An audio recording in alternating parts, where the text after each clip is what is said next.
Welcome, everyone, to the Pockets of Knowledge podcast. I'm your host, Desiree Stanley, and with me today is my guest, Amber Daughn. Welcome, Amber. How are you? I'm doing fantastic. Thank you for asking. And thank you for having me here. Yes, and actually, Amber, this is your second time on the show, and I am so honored to have you back. Thank you so much for coming on. And just to talk a little bit about you for a second, you are a self-described multi-passionate, and I said kind of serial entrepreneur because you've launched a number of businesses. Specifically, you do event specialist. You have launched this Women on Stage collective, and this is what we're going to dive deeper into today. Specifically, is the Women on Stage collective. But you really are, multi-passionate. You love to create, and you've done a tremendous job with that. So again, welcome. Absolutely. Indeed. Multi passionate. It's something I'm kind of embracing these days. And I'm very excited to be back for my second time on the podcast. It was a while ago when I came for the first one. I'm super stoked to be here. Yes, thank you. You were one of my earliest guests when I started the podcast. I'm nearing 3 years of hosting the show now, so that's so exciting. And again, welcome. So, Amber, we're going to talk, like I said, about Women on Stage Collective. And really, it's about women taking the stage and sharing their story, information that they have that would be beneficial to others, and really kind of crossing that perhaps fear or barrier to getting on stage. And so let's dive in. But first, before we do, can you share with us a little bit about how this came to be? Yeah, absolutely. This is kind of one of my I like we said earlier, I'm multi-passionate, but this is my biggest passion at the moment. It has been kind of my focus for, well, I imagine this has really been growing. I mean, I've been doing events and conferences and booking speakers and being on stages myself for probably about the past 10 years. And over that period of time, there's just these conversations that I would keep having. I would keep finding the same experiences and having these same conversations with all of these different women from all different industries, all different sectors, involved in all different manner of events. And that was basically, I kept having these conversations with women about why am I not seeing more of the women in the world, but in each of these spaces on the stages, owning the stages, sharing their message, sharing their expertise.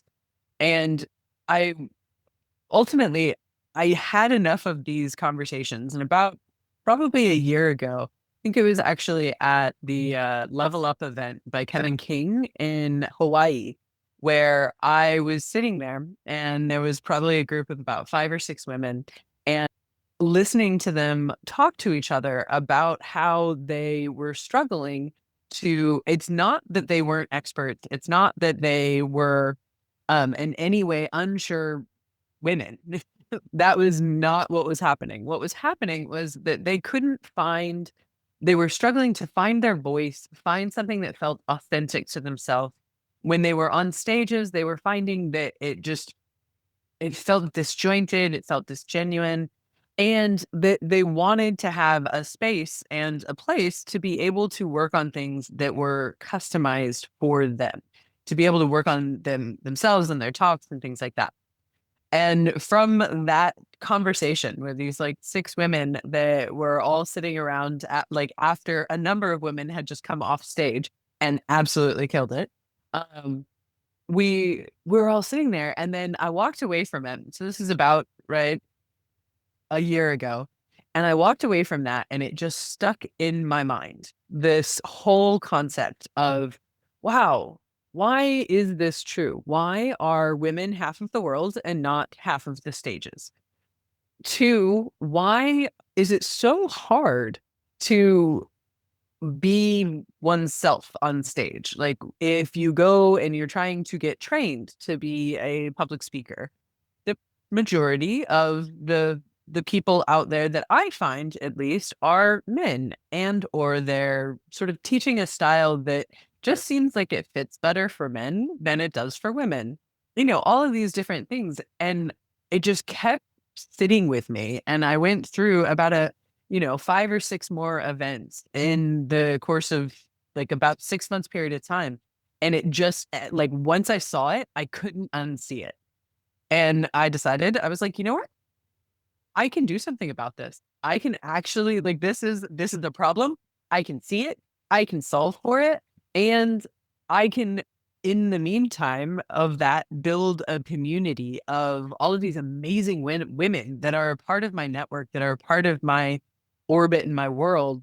And I can create something that would really serve them. So I did. And that is the Women on Stage Collective.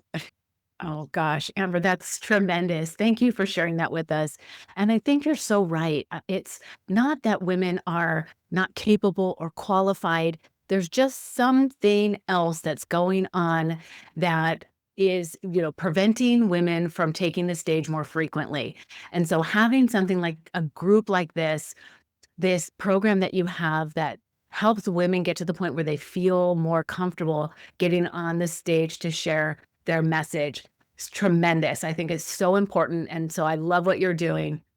Absolutely. And it, really kind of plays on what I'm doing with the podcast. It's sharing information for women by women because we've got a lot of knowledge to share with others. And so it's a platform to do so. So let's dive into some of the biggest barriers that you've seen that women, is causing women not to take the stage. Yeah. Interestingly, like it's a question that I totally like it hits me and it resonates with me.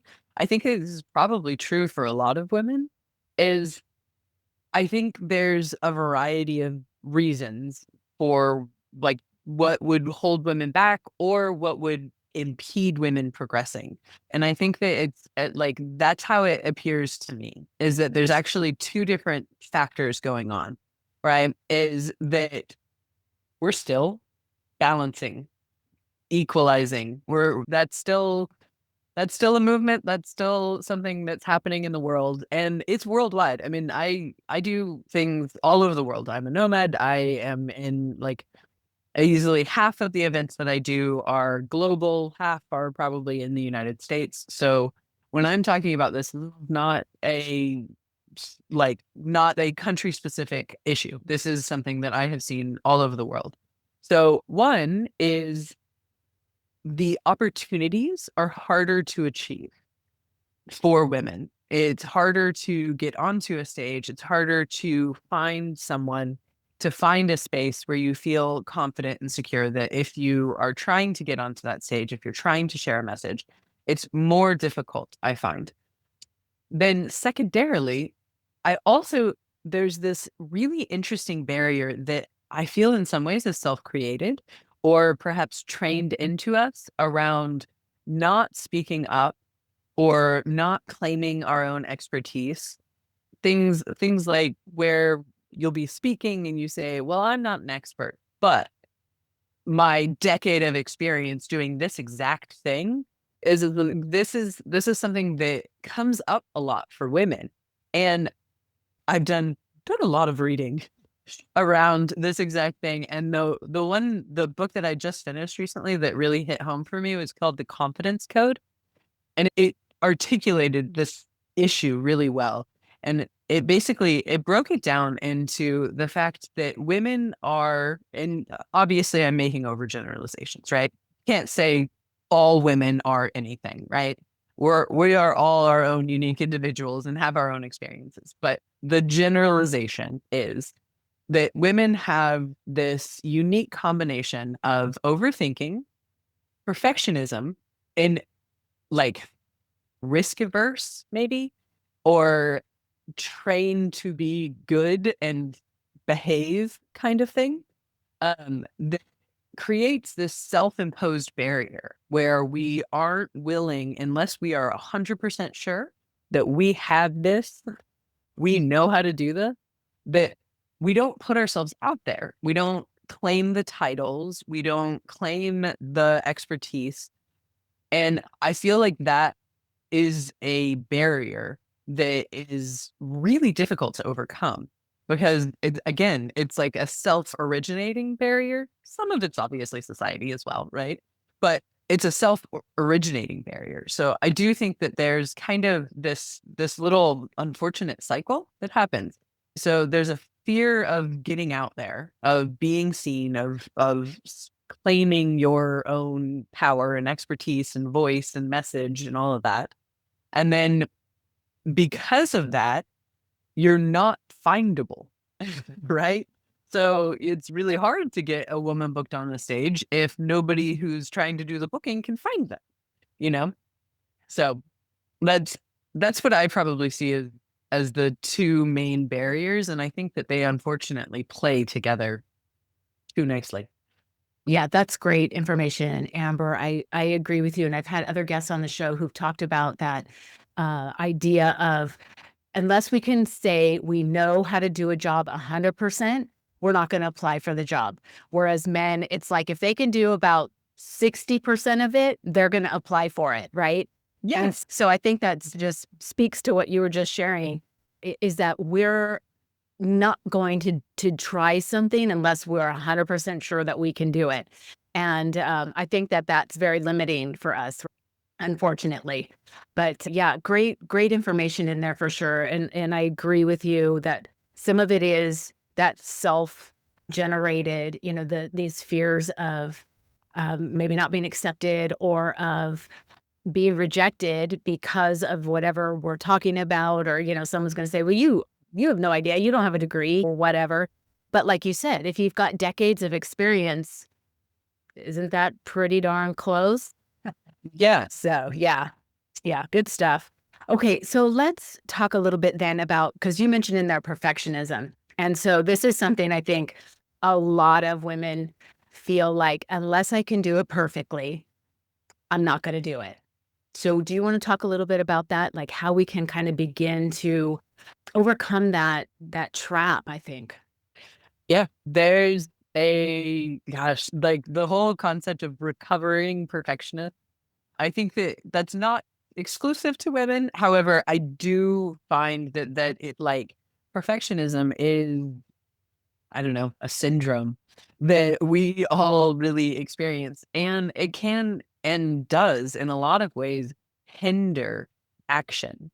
There's a community that I was a part of, like, or I'm still a part of, very long time ago, that the woman who kind of teaches the course and everything, she has this concept of imperfect action that I have found to be like my like rallying call to try and overcome that, like that overthinking and that perfectionism and that like 1-2 punch that happens there with, if you act before you feel ready, if you trust like yourself and your expertise, or your just yourself, trust the experiences that you have lived, the thoughts and the messages that you have, like they are valid, they are important, and nobody else can and or will be able to give the same kind of wisdom that each of us as individuals can give, right? So if we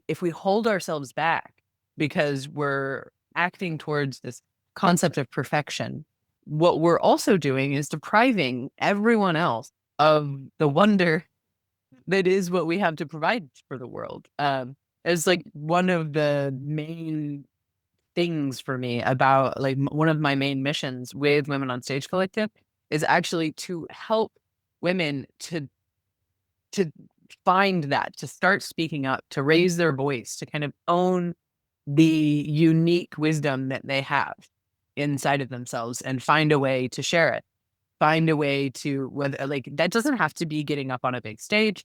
That can also be like leading a tour group or like even leading a boardroom meeting, right? Like that could be anything.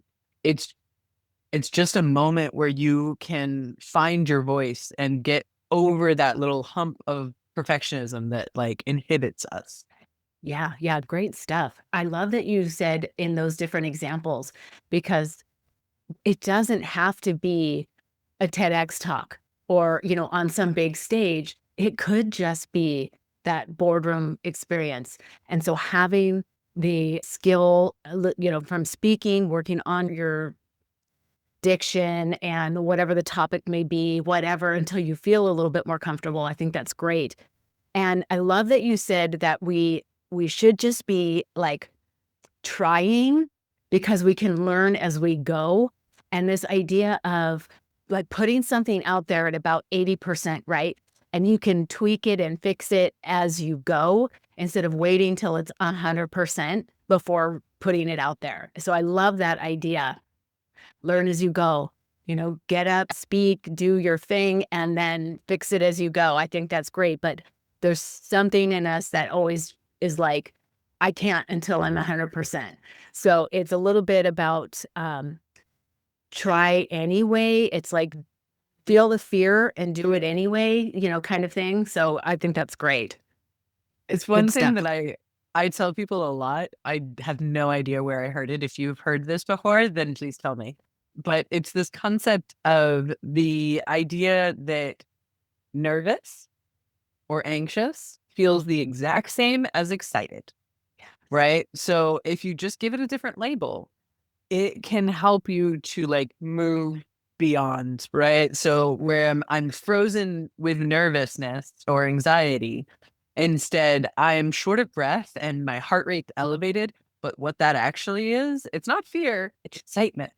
Like be excited for the possibility opposed to afraid of the risk kind of idea. Yeah, no, I love that. And I have heard of that as well. And I'm not even sure where I read it either, but it is that idea that physiologically these things are happening in our body. They're exactly the same reactions, but we're labeling it two different ways. And what a difference that makes for us mentally in how we feel about something, right? So it's like we could be feeling all of those things, but be like, I'm scared or I'm afraid or I'm nervous. Or we can say, I'm excited. I'm looking forward to something that's unknown, right? So it's exciting when you change the way that you label something or think about something, I think. Yeah. Yeah. Yeah. Program new channels for your brain to go down. Yeah. It's Yeah. like that habit change and all of that. It's kind of interesting. This is a part of the approach that we're taking because for the Stagecraft Mastery program for Women on Stage Collective, that's like our flagship program. We do a holistic type of approach. There's 12 different focal points, if you will. So 12 months in the program, 12 different focus points.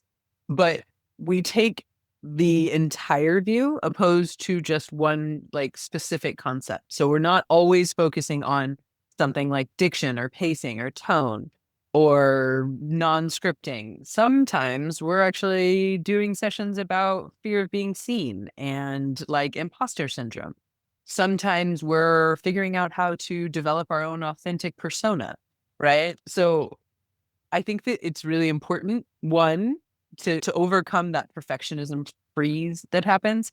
One, practice and, like do that thing that we women do so well is was like prepare, right? But also work it from both angles. So if you're technically perfect, but your emotions and your brain are all wacko, then that's not going to work. You have to take it from all different angles and then solve towards the middle so that you can take those next steps. Yeah. Great point for sure. I love that it's really kind of all encompassing. It is the technical side of it, but it is also the emotional and mental side of it that you're working on. So I think that's tremendous because we are whole beings. We are not, just our brain, just our heart. It's all together, right? So we've got to work at it from all directions. So I think that's fantastic. Thank you for sharing that. So let's talk a little bit about what you think makes a great signature talk. This was a fun one. I am actually currently talk about getting a little meta with things. I am currently developing and kind of making some tweaks to my own signature talk that is about finding your signature talk. So a little bit of like a mirror image hallway situation. But it's been a really interesting journey in developing because sort of the way my brain works. And I think it's probably the way a lot of people's brains work when we all break it down. But finding your signature talk is about finding something that has this overlap. And I find that there's, I don't know, break it down with whatever method. Like if you want to call it ikigai, or you want to call it, I don't know, Maslow's hierarchy of needs, or really wherever you call it, it's expertise, experience, and a way to blend and basically like markability or need. The best way to find whatever your particular message is, whatever your thing that you can teach the world is. Sometimes that revolves around what you do for work. Sometimes that revolves around overcoming something or a mental journey. It doesn't necessarily, like, there aren't, in my experience, a lot of parameters around what you should or shouldn't be talking about, what will or won't kind of sell, if you will, or get you booked on stages and things like that. I think it has more to do with finding what your authentic message is and finding where the audience that needs to hear what your message is congregates. So for me, finding your signature talk is more around finding what those overlapping circles are for you, right? So for me, this is where I'm passionate, and this is the conversations that I find myself having. So this is one of the like proofing exercises, I guess, is what when your friends call you and they call to ask your advice or like ask you questions, what is it that they call and ask you about? That is most oftentimes something around that is going to be what will be your best message, right? It's because it's what people in real life actually already seek you out for. That is your expertise. That is your superpower. Whatever that is a great way to kind of like move forward with that. And then once you have that, once you've clarified that, I have a whole different system for finding your audience. Like what is your actual like ideal audience and target, and who is it that really needs to hear your message? Because obviously if you just blast things out into the cosmos, who knows who's going to hear it? Maybe it's all the wrong people, but finding that combination of what is it that people seek you out for already, and being able to identify it and like kind of analyze what your experience is, what you're passionate about, and then find the overlap to how that plays with the rest of the world. Yeah, that's excellent. Thank you so much for sharing that. And you're so right. We are already so knowledgeable on, whatever topic it might be. And that's such a great example of your friends or family are calling you and asking you about this stuff. Wow. That should tell you right there what it is that you should be talking about. So it's kind of just seems like, well, gosh, I should have known that. But when you put it that way, it seems like, oh yeah, that or I should have known. But often we just are blind to the skills that we have because we think everybody else already knows this, everybody knows how to do that, or whatever. How am I any different? And so these are those kind of limiting beliefs that many of us have. And so what a great way to put it together and really make it clear. So I love that. But let's take a step back because that was kind of like somebody who's maybe already ready. What about people who are like, I haven't even gotten onto a little tiny stage to talk to anybody about anything. Like, how do I do that? What are your thoughts? So, well, one should be on podcasts, right? That is a really great way to kind of make those first little small steps. I do think that there's something that like we've already talked about a little bit, in that women find themselves like there's this little voice in your head or in any of our heads, right? Where like you ever been sitting at a conference or at a board meeting or really in any situation where somebody is up there and they're speaking about something and they're doing fine, but there's this little voice in the back of your head that says, I could do better. Like, why am I not up there talking about that? So I use this as an example because I think that's a voice that we oftentimes ignore as women. And that because we then tell ourselves all of those limiting beliefs. So just because you have never been on a big stage or on any of those things, that doesn't make it unattainable. And that doesn't even make it unattainable right out of the gates, right? You could have never done a talk. That's actually what was true for me. I had never done a talk. And my very first, like it was a workshop, but my very first workshop was done. It was an audience of 100 people, and I was on a cruise. It wasn't the online seller cruise, but I was on a cruise, and there was an event on a cruise ship, and I applied, and they gave it to me. So first is to get rid of those limiting beliefs, right? So like, how do you find those things? You have to look for them, which is something that seems really obvious, but is something that a lot of people just don't do. And then second is to start claiming the title and the concept, right? So even if you aren't aiming to be a professional speaker or you don't feel like you're there yet, like I'm just a waitress and I have been working in restaurants and I have never thought about or seen myself as being a professional speaker.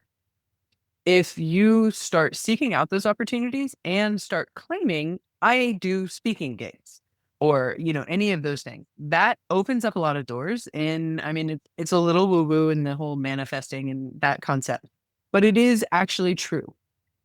Then the next step is you have to figure out what it is that you want to talk about.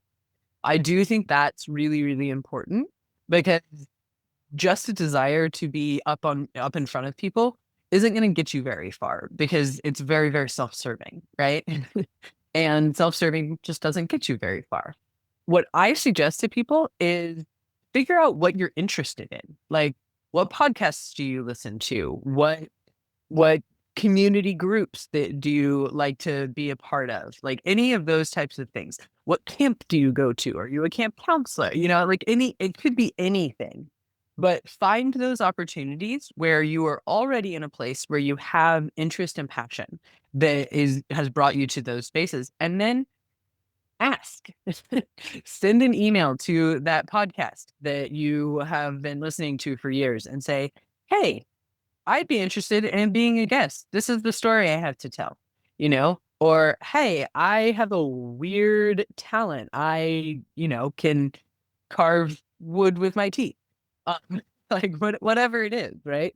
Just start putting yourself out there, but literally putting yourself out there via outreach and via attendance. So if you're not at these places that you want to be speaking at, then it's hard for you to ever really get on the radar. So those two things is claim it, identify what it is that you are interested in, and then actually start acting into it by just doing some basic outreach Yeah. would be my suggestions. Yeah, fabulous. Thank you for that. Good stuff. And I love that you said claim it because so often we're like, but I'm not a speaker. I'm not a writer. I'm not a whatever. And so because we're not saying that, like we can't picture that about ourselves, it's just like not congealed. It's not solidified. Like we haven't owned that. And so when we start to say, I am a writer, I am a speaker, or whatever, then our mind starts to think of possibilities, right? And so that's kind of a key component to it. And of course, then seeking out the opportunities to do that, of course, is necessary for it to come to fruition, right? So good, great stuff. Okay, so what do you think? How do I want to ask this? Is maybe a small but powerful step that the person who's listening can take to begin to overcome that fear of public speaking? Join the Women on Stage Collective Facebook group, where you have a community of women who are all on the same journey. You don't obviously have to join this Facebook group, but my suggestion would be find a community that can support you. That's one of the like secret sauce, I think, in a lot of ways. Like these, it's hard. You're doing something new, you're doing something different. You obviously, I mean, you don't know how, you haven't ever done it. There's no reason why you would know how.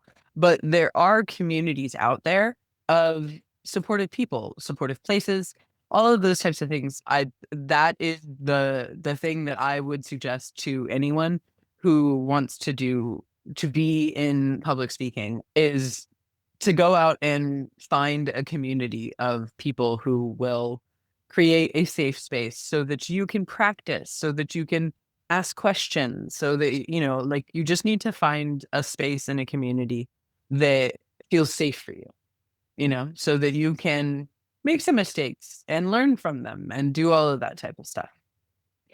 Great suggestion for sure. It's always, always, always a good idea to have a supportive group of people that can help you along the way and give you an opportunity to begin to try and to learn from. And yeah, so I think that's a tremendous suggestion. Thank you for that.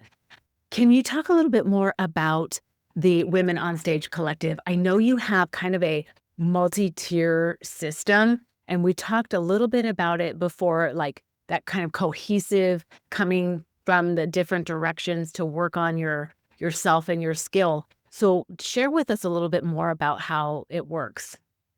Yeah, absolutely. So, Women on Stage Collective, I call it a four-tier journey, mostly just because there's four items. And in my mind, in the development of this, it literally is designed to meet you along your speaker journey, right? So, the free Facebook group is it's free, it's open to all, right? That's where I'm just trying to start building that community, start creating a space for people to be together. This is a great spot for anyone who is still the twinkle in my eye stage, right? So if you are just started thinking about this, or everybody's always telling you you should be telling your story, but you've never really figured out how, that's a great place to start.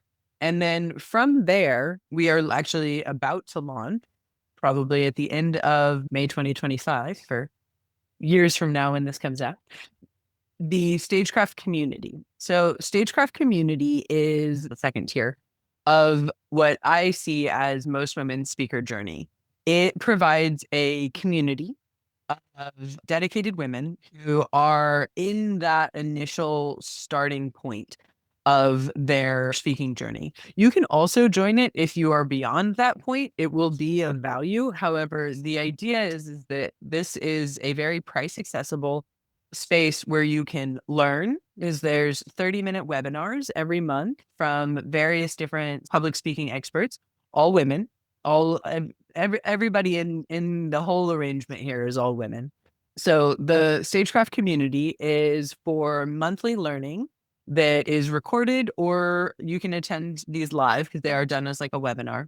And then there's also it's a space and a vessel for that kind of safe practice area.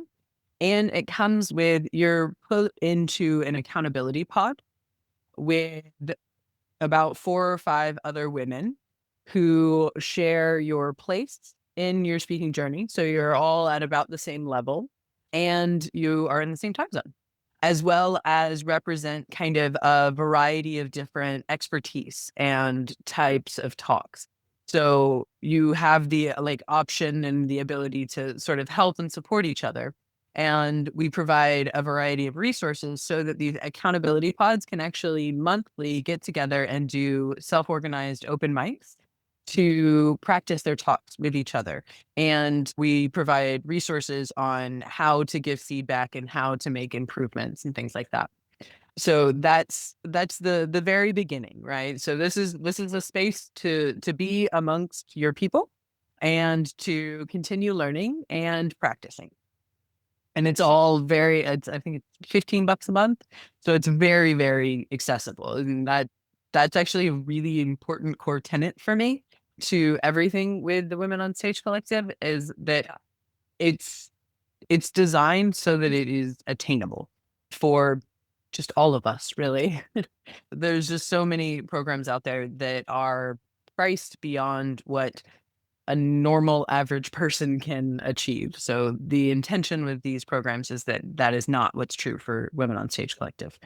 Then the next step, once you have kind of progressed beyond or are enjoying the community and potentially want to take your arrangement to the next level, we have the Stagecraft Essentials, which is a 5-module self-paced course, which covers exactly that. It's the essentials, right? So there's workbooks, there's various different resources and exercises, as well as the 5 kind of core components to creating your signature talk, to getting yourself out there, to branding yourself, to doing these types of things. And so that's really designed for people who are ready to actually try and be getting onto stages. It could be useful for somebody who's just like looking to improve their personal presence. However, it's more so designed around creating your own signature talk and actually doing your signature talk. And then the final, which is actually the original offering, is Stagecraft Mastery, which will be launching in July for the very first cohort. It is a 12-month long program that has this, I had already kind of mentioned a little bit. It's a very holistic approach. So each month, and if you know anything about me, you know that I am big on networks and communities and creating and accessing and connecting different people. So that is the approach that I have taken with this is I am actually only leading one of the modules. I have sourced from amongst my many, many wonderfully wise women that I know, experts on each of the 12 focal points. So we each month get a guest expert that comes in and does an hour workshop slash lecture at the beginning of each month.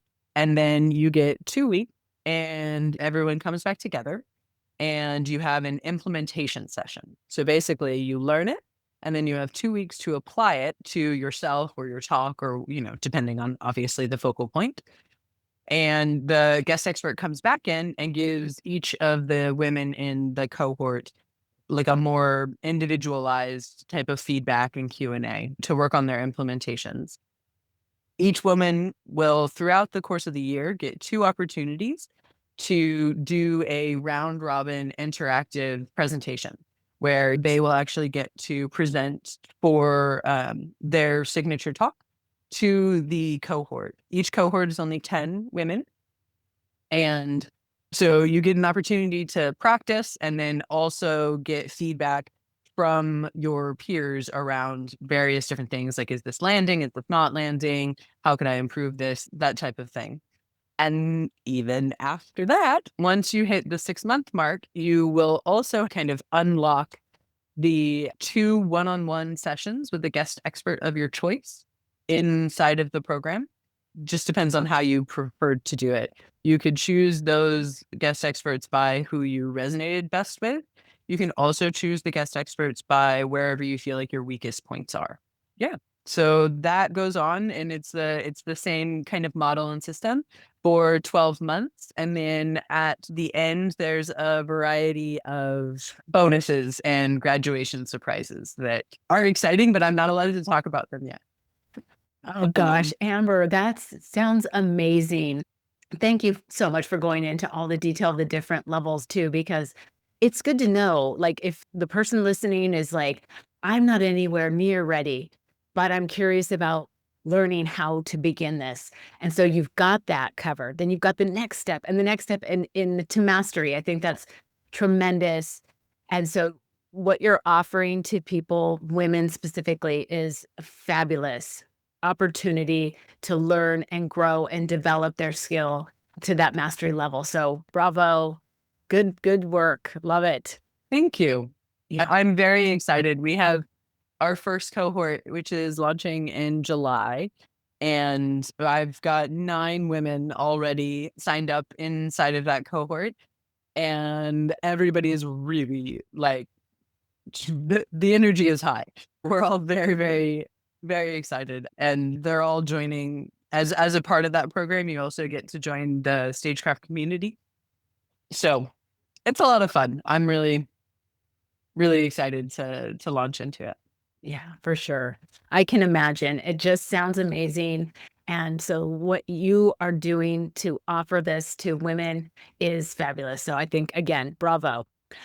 Okay. Is there anything that you haven't shared to this point that you think the person listening really needs to know about the group, Women on Stage Collective, public speaking, thing that you haven't shared to this point that you think that they should hear?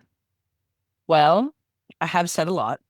I think this is one of those moments where I want to be able to use any platform that I can possibly use to just really encourage every woman out there. If this has ever been something that intrigues you, that like tickles a little something in your brain or your heart or anywhere, that don't be afraid to take that first step.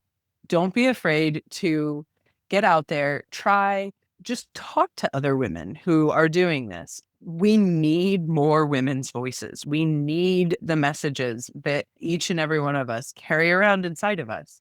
And I am just desirous of hearing each of those stories and hearing each of those lessons from each and every one of the women out there listening. And I just, I hope that some part of what we're doing at the Women on Stage Collective and or even just this conversation can reach more women and encourage them to just take that first step out there. Yeah, that's great. Thank you, Amber, for sharing that. I 100% agree with you. We need to be sharing our voices, our stories. We need to get into the conversations and be starting the conversations. And so I think that you're absolutely right. So you're doing it. Hopefully, I'm doing it with the podcast. And so, yeah, Absolutely. this is important stuff. Okay. You mentioned early on in the episode a book that you just finished reading and thought was tremendous. So would you share that with us again? And if there's any other books or other podcasts that you would like to share with the person listening that you think would be beneficial? Yeah, I'm trying to find the authors' names. So the Confidence Code is the most recent book that I was reading, and I absolutely loved it. I've been suggesting it to everyone. It's by Caddy Kay and Claire Shipman. They have a whole large variety of wealth of writing, and it's two female journalists that took a journey down a path to learn about like the confidence gap and the difference between confidence and how it works for women and how it works for men. Absolutely fascinating read and had a lot of good takeaways for me. I don't know if will be true for every woman, but reading it, it was just like, oh, yes, that. Yes, that. It was one of those books. The other book that I am currently reading is Presence by Amy Cuddy. She's very well known for her TED Talk and she's the woman that like taught everybody to do the power pose in the bathroom before they go on stage. Like I don't know if they do the Wonder Woman. It's it's a really interesting book and it's all around finding your own like authentic presence and how to not like a mindfulness presence, but like actually like how you come across to the world. And it's fantastic. She's a great author and it's a nice journey. And they're both pretty quick and easy reads if you're a reader. Excellent. Well, thank you for those recommendations. They sound great. I will for sure detail that in the show notes and pick them up myself because they both sound excellent. And is there any podcast that you enjoy listening to that you want to share? I don't really do podcasts. I don't have any particular ones. I do audiobooks and therefore that is my audio learning. Yeah. I would suggest everybody come and check yours out, but Yeah. we're already I here, right? appreciate that. Yes, thank you. And everybody has their own style of learning and listening, and some people enjoy learning while they're walking or riding in the car or whatever. Or as you said, audiobooks is the same thing, right? So you're listening on the go. But thank you so much again, Amber, for this time, your knowledge, this information, sharing the Women on Stage Collective with all of us. It sounds amazing, and I'm super excited for the listeners to hear more about it and join the group if it's something that they're, kind of like, maybe I could do that because you can, right? Absolutely. Thank you so much for having me in and allowing me to kind of share this amazing new initiative with everybody listening. It's Yeah, been for a sure. great conversation. And before we close out, would you share with the listeners how they can find you, social media channels that you want to share? I know the Facebook group, so I'll detail the links, but go ahead. Yeah, absolutely. You can 100% always find me in the Women on Stage Collective Facebook group. That's literally all you have to search. And I would highly suggest that anyone just come and join that. I'm constantly active in there. You can also find me on any of the social media channels. And if you're interested in the program, feel free to visit womenonstagecollective.com, which is our website. We have all of that information. And if you want a more direct conversation, you can always email me at amber@womenonstagecollective.com. Fantastic. Thank you so much, Amber. That information will be in the show notes to find quickly and easily for the listeners. Thank you Fantastic. again so much. I so appreciate your time. Again, coming on the show and sharing this with us has been fantastic. Absolutely. It's been a pleasure. Thank you. We'll talk more soon. Thank you, dear listeners, for tuning in to another insightful episode of the Pockets of Knowledge podcast. We appreciate your time and curiosity as we explore fascinating topics together. If you enjoyed today's discussion, be sure to join us next week for another amazing episode. Remember, your journey of learning and growth is a continuous adventure, and we're thrilled to be part of it. Don't forget to subscribe so you never miss an episode. Until next week, stay curious and keep exploring those pockets of knowledge.